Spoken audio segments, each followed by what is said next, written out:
In case you missed it, today is YNW Melly's bail hearing. His lawyers think the plan they've put together is strong enough to get him out of jail. They're using two different strategies to make their case. Let's start with what life has been. Like for Melly behind bars. In an interview, Melly's own mother said they have proof that he's not being treated like a human in jail. That's illegal because jails are supposed to protect the people held inside. Melly's own mother explained during an interview that they have evidence proving that he is not being treated like a human inside a jail. When you saw Melly's statement, just saying how he's been hurt, how he's scared for his life, as a mother, how did that make you feel? It's heartbreaking. It made me feel completely helpless. Broward Sheriff's Office definitely needs to be investigated. I mean, they are making up their own rules. We tried to go to court about this situation. The judge really doesn't have any jurisdiction when it comes to the jail, because we actually had a hearing about the mistreatment of him, and the jail they make their own rules. And I don't think that's fair, because I know that they need to answer to someone too. Next, his lawyers plan to bring up evidence from the original trial to prove the feds were wrong about the crime happening inside the Jeep. They have GPS data from Melly's phone provider showing that he was actually seen running down a street and hiding in a bush at the time, not in the Jeep. That would be the part where he's saying that someone just shot the car up and was trying to shoot him. So I asked him if he was okay, where he was, and he's like, there's a car coming behind him, like hiding. He was like, there's some, there's some. I think they're still out here or something. So I'm like, are you okay? He's like, I'm okay. I said, well, where are Sack and Juvie? And he said, I don't know if they're in the car. I think they're... To support the claim that it was really a drive-by shooting, Melly's lawyers will also bring up more evidence from the original trial. They confirmed that no gun was ever found, which makes the drive-by theory more believable since the shooter likely drove off with the weapon. So the first thing is I didn't have a firearm, so I can't know which firearm I'm going to use in order to replicate any of my tests. So I can't make tests for this determination because I don't know what firearm was used. Okay. However, the prosecutors will also get a chance to defend their side and explain why Melly should stay in jail. One of their strongest points is a text message found on Melly's phone just hours after the crime, where he reportedly said, I did that. You decide which side do you think has the stronger evidence. The PC Gambino account asked him if he was okay, and his response was, I did that, and placed a smiley face emoji. And the next message from 10/26/2018 at 16:02 from Eastern Standard Time.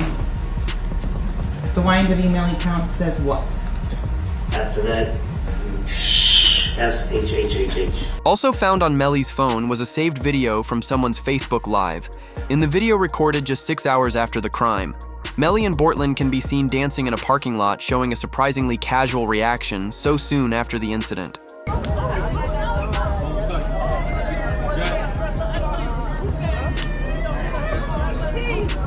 Melly still turned regardless of what happened this early morning. He's still out here being very positive. Turned still. Hey! But no, still turned, regardless of what happened. You already know. They didn't show even a hint of sadness for the loss of their two closest friends.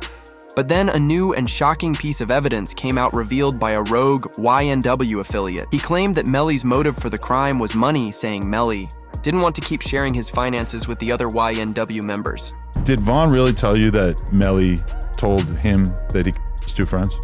He ain't come out and say, like, we got into an argument. And so, you know, if you know, when people could say something without saying it. And so he told me, like, once I posted what I posted, Vaughn was mad at me. Bro, why you put up there, bro? Walk the bam. I'm like, you sitting up here, like, you know the love we got. You do this for us, but you gonna trust that his two friends? And he said, them was trying to extort him.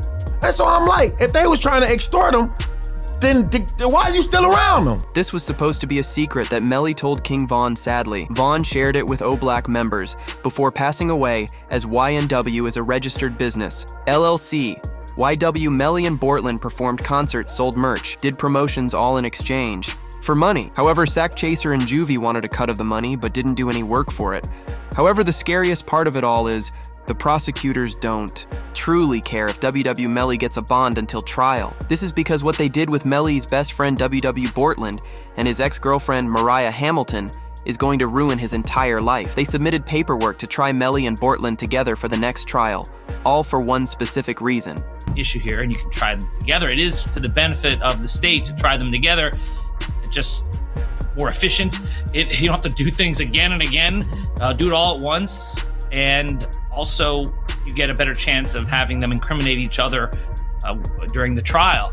It benefits the defense to sever it. That way they can point the finger at each other and get away with it. So this is what's going on. But I don't think it should be automatically severed because the state is seeking a penalty for Melly, because it's only the penalty phase of the trial that would be different, not the guilt phase. The guilt phase is the same. They're both capital crimes. You're seeking the penalty on one, not the other, but that goes into the second part of the trial, the penalty phase, only if Melly is found guilty. It's just common sense. If YNW Bortland knows he didn't commit this serious crime, there's no way he'll be able to sit through the trial and take a life sentence without cracking.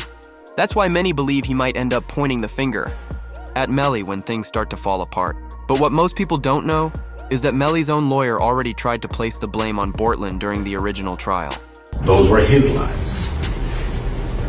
Cortland Henry shows up at Memorial Hospital, Miramar. You don't see him sitting there, but where you will see him sitting is in the driver's seat of a car with two bodies, a car riddled with bullets. And when he shows up with a change of clothing, change of shirt, powder residue on his hands, evidencing that he had discharged a firearm. And he lies. He lies about where the incident occurred. He lies about how it occurred. And he lies about not having a phone. I think it was Miss Bradley herself who said, everybody has a phone in the pocket, not Cortland Henry. But Sack Chaser and Juvie wanted a cut of that money, even though according to some sources they weren't contributing any work. But here's the scariest part. Prosecutors don't really care if Melly gets bond before the trial. Why? Because what they did with his best friend YNW Bortland and his ex-girlfriend Mariah Hamilton could destroy his entire case. So the right hand of Cortland Henry contained 0 particles characteristic of heart residue and two component particles. And the left hand contained 1 particle characteristic of heart residue and 1 2-component particle. And can you explain to us what that means? Basically, overall, there was heart residue present on the hands. Rumor has it that Bortland and Melly haven't spoken since all of this happened, and it's no surprise why Bortland wasn't happy about Melly's lawyer trying to blame him during the first trial. That's why when Melly's mistrial was announced, people noticed something strange. On the same day, Bortland tweeted a cryptic message that said, "Mind games don't work on people like me," with a handshake emoji, almost like he was accepting a deal or being told to stay quiet until Melly is fully sentenced. Eventually, Bortland is expected to speak out. And to make things worse for Melly, the prosecutors will also have help from his ex-girlfriend. She was recently arrested after skipping his first trial by leaving the country. Mariah Hamilton is spending her first day at the Broward County Jail. She has no arrest record until now.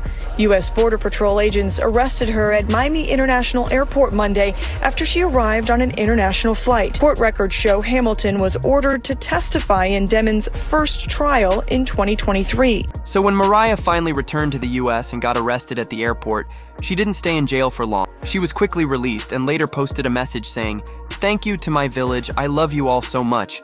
God's plan, not mine." Behind the scenes, a deal had already been made. The judge reportedly told Mariah, "If you agree to testify against Melly, you're free to go." She agreed, instantly signing the deal and walking out of jail within 10 minutes. This is terrible news for YNW Melly. Investigators say they found disturbing messages in Mariah's iCloud that show Melly tried to pressure her not to testify in the first trial. That's considered witness tampering.